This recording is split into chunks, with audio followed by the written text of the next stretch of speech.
Mais en 1307, cette période glorieuse prend fin. Les Templiers sont accusés d'hérésie.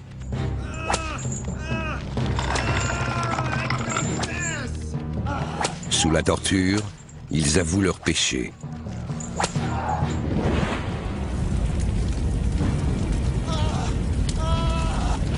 En une seule journée, 2 siècles de richesse et de pouvoir partent en fumée. La trace des Templiers se perd dans l'histoire, mais ils laissent derrière eux un mystère fascinant. Les Templiers se baptisaient les pauvres chevaliers du Christ, et pourtant, ils sont devenus l'une des organisations les plus riches d'Europe. On raconte que la source de leur fortune était une antique relique découverte sous les ruines du temple de Salomon à Jérusalem. Pendant des siècles, la relique et son destin sont restés une énigme. Pour percer le secret des Templiers, nous devons remonter dans le temps, jusqu'à leur apparition et le choc de civilisation que furent les croisades. 1097. Une armée de chevaliers européens parcourt des milliers de kilomètres jusqu'à une région appelée la Terre Sainte. Les États musulmans dominent alors le Moyen-Orient et une zone qui s'étend de la Perse à l'Espagne. Le pape Urbain II appelle à une guerre sainte pour libérer la ville la plus sacrée du christianisme, Jérusalem. Les croisés mettront près de 3 ans pour rallier la cité antique. En chemin, les combats, les maladies et la faim feront des ravages. Plus de 4000 chevaliers ont pris le chemin de Jérusalem et seul 1 millier arrivent à bon port.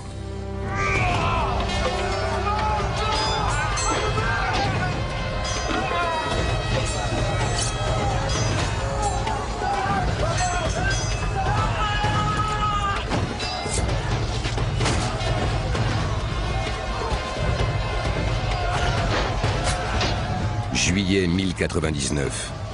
Après un siège de 5 semaines, les croisés s'emparent de la ville. Quand les croisés ont pris Jérusalem, il y a eu un bain de sang aux proportions inimaginables. Ils ont massacré tout le monde, chrétiens, juifs, musulmans, sans faire de quartier. Ça a été affreux. Raymond d'Aguilère, un témoin français, écrit à l'époque. Des empilements de têtes, de mains et de pieds jonchaient les rues de la ville. Dans le temple de Salomon et devant le porche, des hommes chevauchaient avec du sang jusqu'aux genoux et jusqu'aux brides des chevaux. En vérité, c'était un juste et splendide jugement de Dieu, que cet endroit soit baigné du sang des incroyants, car il avait souffert trop longtemps de leur blasphème.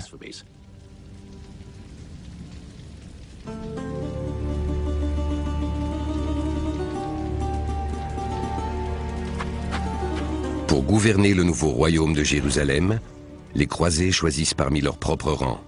Dès lors, les rois croisés mèneront bataille sur bataille pour défendre cette terre sainte. En 1118, ils désignent le 3e roi de Jérusalem, Baudouin II. Le roi Baudouin reçoit une proposition d'aide venue d'un chevalier croisé, le noble français Hugues de Payne. J'ai eu une vision magnifique, monseigneur. Hugues de Payne a suggéré l'idée d'un contingent de moines soldats, dont la responsabilité serait de garder la Terre Sainte, de sécuriser le passage des pèlerins venus d'Europe et de défendre la ville sainte de Jérusalem. Baudouin II est séduit par cette offre, et c'est ainsi que naissent les Templiers. Je te fais chevalier de l'ordre du Temple. Je te fais soldat de Dieu. Réunissant à l'origine un groupe de 9 chevaliers, les Templiers constituent rapidement une armée de plusieurs milliers. Ils se font appeler l'Ordre des pauvres chevaliers du Temple de Salomon. Au fil du temps, ils deviennent simplement les Templiers. Ce sont des guerriers, mais aussi des moines.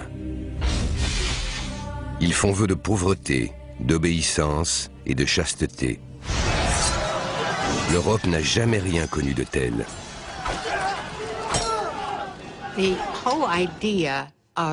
L'idée d'un ordre militaire était très extraordinaire et même révolutionnaire dans l'Église.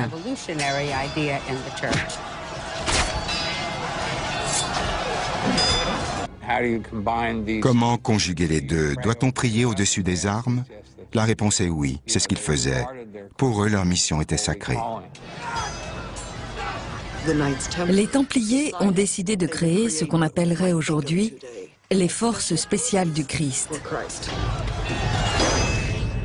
Comme tous les moines du Moyen-Âge, les Templiers prient 7 fois par jour. Mais à la différence des autres hommes d'Église, ils s'entraînent au combat.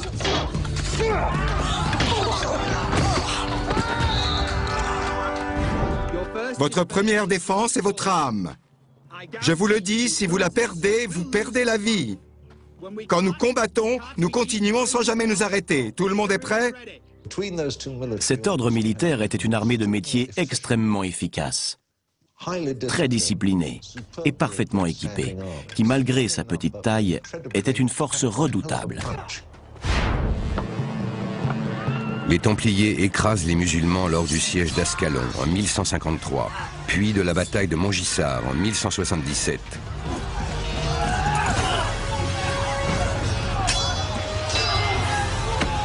Et de celle d'Arsouf en 1191. Rien ne semble pouvoir les arrêter.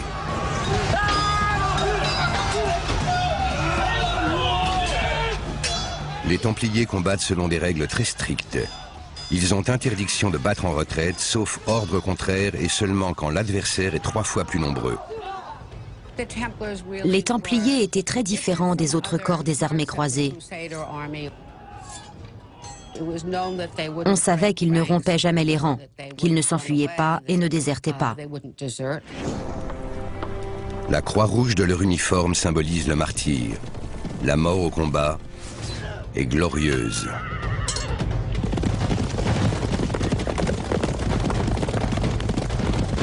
Leur tactique la plus connue est la charge de cavalerie. Un petit groupe de chevaliers attaque frontalement une formation compacte. Son objectif, briser la ligne ennemie et disperser les soldats sur les côtés. Cette charge est impitoyable, terrifiante et magnifique.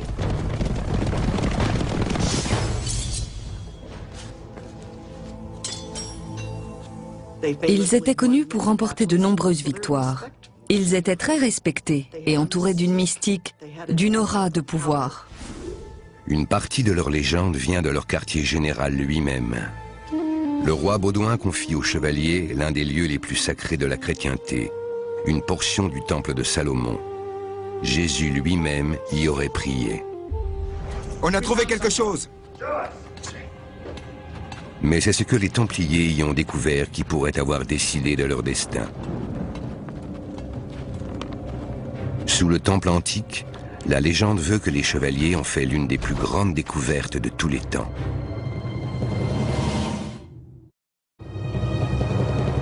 Il y a 9 siècles, dans l'un des lieux les plus saints de la planète, des fouilles archéologiques commencent.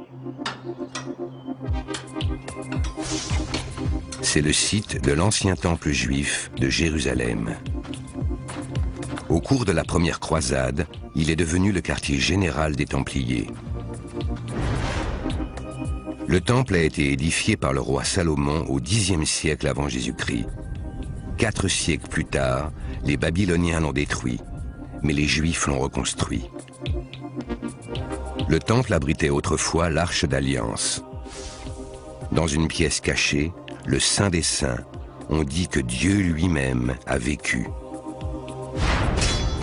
70 après Jésus-Christ, la guerre réduit la maison de Dieu en miettes.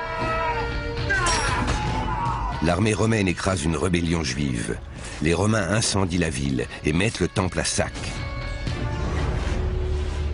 À l'époque des croisades, les musulmans ont construit une mosquée sur les ruines du temple de Salomon, où elle est encore aujourd'hui, c'est le dôme du rocher.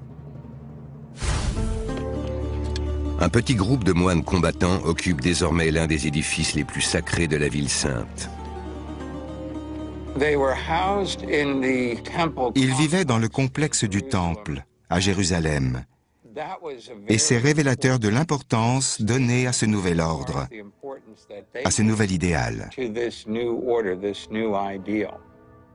Mais certains historiens ne sont pas de cet avis.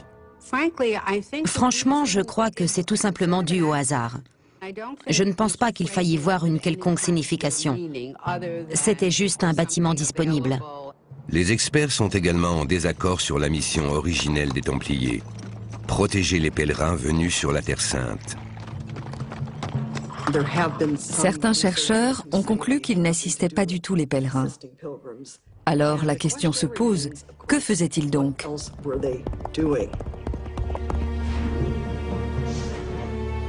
Peut-être avait-il un secret. Ils ont passé 9 ans à creuser des galeries dans la roche et à percer une série de tunnels rayonnants.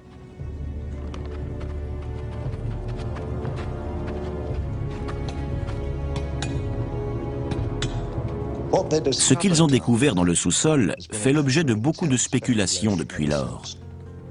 Selon une théorie, les Templiers ont mis la main sur une carte au trésor. Cette carte serait un manuscrit sur cuivre, décrivant en détail l'endroit où sont enterrés les trésors du temple de Salomon. « 70 après Jésus-Christ, alors que l'armée romaine conquiert Jérusalem, les rebelles juifs cachent les trésors du temple un peu partout sur la Terre Sainte. Pour les retrouver, ils laissent des instructions gravées dans le cuivre pour durer toute l'éternité. Pendant des siècles, l'existence même de ce manuscrit est inconnue. Puis, en 1947, un berger bédouin cherchant un mouton égaré fait une découverte historique. D'antiques manuscrits vieux de près de 2 millénaires, parmi les plus anciens textes juifs jamais retrouvés. Les manuscrits de la mer Morte. Quand les manuscrits de la mer Morte ont été découverts, il y avait parmi eux le fameux rouleau de cuivre, qui indique une série de sites répartis sur la Terre Sainte, où les trésors du Temple ont été enterrés pour les protéger, avant la destruction du Temple par les Romains. Dans les années 1950, un archéologue britannique suit les indices gravés dans le cuivre. Il ne localise aucun trésor, mais apprend qu'une expédition précédente a découvert quelque chose de tout aussi fascinant. Les preuves que quelqu'un l'a devancé, des éperons médiévaux, des morceaux d'épée et une croix rouge. Des objets associés aux Templiers. On a trouvé quelque chose!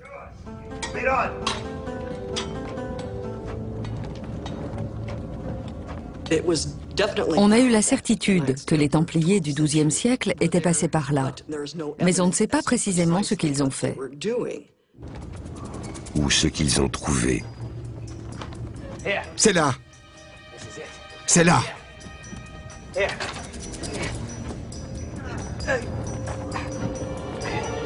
La légende dit que dans les ruines du temple, le rouleau de cuivre les a conduits jusqu'au plus grand trésor de la chrétienté. Le Saint Graal.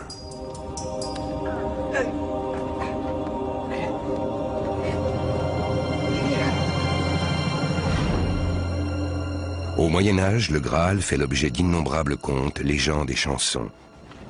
Selon certaines versions, le Graal serait une coupe ou une assiette utilisée par le Christ au cours de la scène, mais vu le manque d'indices, il pourrait être tout autre chose. Le Graal est un concept médiéval. Dans ces histoires, il revêt des formes très différentes.